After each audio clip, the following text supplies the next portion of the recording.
Ați chemat poliția? Da, da. Da, da, e nebun. Ia uite, era să intre în stâlp. A intrat în copac. Și dă în față, i s-a rupt roata. I s-a spart roata, i s-a spart cauciucul. Gata, a rupt. E drogat. E drogat. Să vină să-l ia de aici, să-l imobilizeze. I s-a rupt roata, i s-a intrat în copac și împinge în continuare în copac. Și nu știm ce să facem. Împinge în continuare în copac. E la intrarea, da. A avut accident pe moților.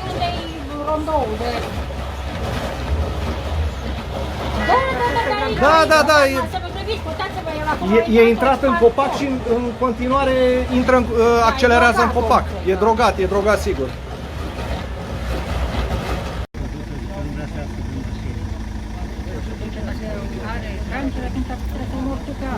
Cine e bolnav, el?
Na, uite, ăștia ne omoară pe noi, vezi? Vine și să... Bagă în tine. Da.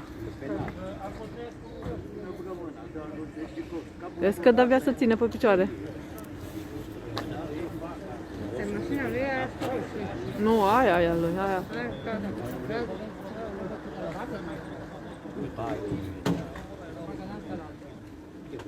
În Mexic, pune mâna pe cap, îi dădeai mâna așa, intra și cum ai pus-o mâna.